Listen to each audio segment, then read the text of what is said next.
Officers, వాళ్ళకి ఏంటి roles and responsibilities ఏంటి. మన లాస్ట్ ఇయర్ వచ్చేసి అద్భుతమైన రిజల్ట్స్ వచ్చాయి. ఆల్మోస్ట్ 4 మెంబర్స్కి వచ్చేసి 465 వచ్చింది. 464 మెంబర్స్ ఉన్నారు. అదేవిధంగా ఇది వచ్చేసి 449 వచ్చేసి బైపీసీ స్టూడెంట్స్ ఉన్నారు. సో దాంతో ట్రోఫీలతో పాటు plus at the same time freshers welcome చేద్దాం పార్టీ చేస్తాము. చాలా బాగా జరిగింది.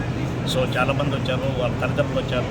ఇంకోటి కూడా మన కాలేజీలో ఉండే అడ్వాంటేజ్ ఏంటంటే ఎవరికైనా 465 వస్తే out of 470 MP students second year ఫ్రీగా కంప్లీట్ ఫ్రీ ఎడ్యుకేషన్ ఉంటుంది. పేరెంట్స్ కూడా వచ్చారు, చాలా వారి సంతోషం ఎక్స్ప్రెస్ చేశారు. ఎందుకంటే 4 మెంబర్స్ వచ్చేసి 465 వాళ్ళు ఉన్నారు. So at the same time వచ్చేసి గేమ్స్ చాలా కండక్ట్ చేస్తాము. క్రికెట్ ఆల్మోస్ట్ దగ్గర వచ్చేసి ఒక 10 టీమ్స్ వరకు పార్టిసిపేట్ చేశాయి. ఒక 2 టీమ్స్ వరకు వచ్చేసి 2 విన్నర్స్ టీమ్స్ 2 రన్నర్స్ టీమ్స్ వచ్చాయి. అదేవిధంగా కబడ్డీ కానీ, ఖోఖో కానీ, ఎస్ఏ రైటింగ్ కానీ ఈ కాంపిటీషన్స్ అన్ని పెట్టాము. సో వాటికి కూడా ట్రోఫీలు ప్రజెంట్ చేయడం జరిగింది. గెస్ట్లు కూడా వచ్చేసి డాక్టర్స్ వచ్చారు, ప్లస్ మన విద్యావంతులు వచ్చారు. సో అందరూ వచ్చేసి మన స్టూడెంట్స్కి ఎక్స్ప్లెయిన్ చేయడం జరిగింది.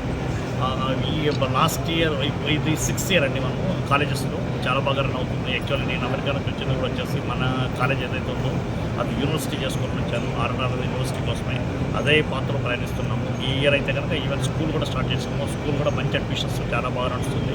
నేను 17th స్టార్ట్ చేసాను, కరెక్ట్ 4 days అయింది. మంచి అడ్మిషన్స్ ఉన్నాయి, బాగా నడుస్తుంది. Next year problem engineering college అనుకుంటున్నాము, చూద్దాం ఎలా నడుస్తుంది అని చెప్పేసి. But as of now we are very happy. Okay, almost వచ్చేసి 120 ఎంప్లాయీస్ ఉన్నారు, అరౌండ్ 1000 స్టూడెంట్స్ ఉన్నారు. చాలా బాగా నడుస్తుంది. Thank you so much. ఇద్దరము చేస్తేనే ఆ ఫ్యామిలీ ఏదైతే ముందుకు వెళ్ళగలుగుతుంది.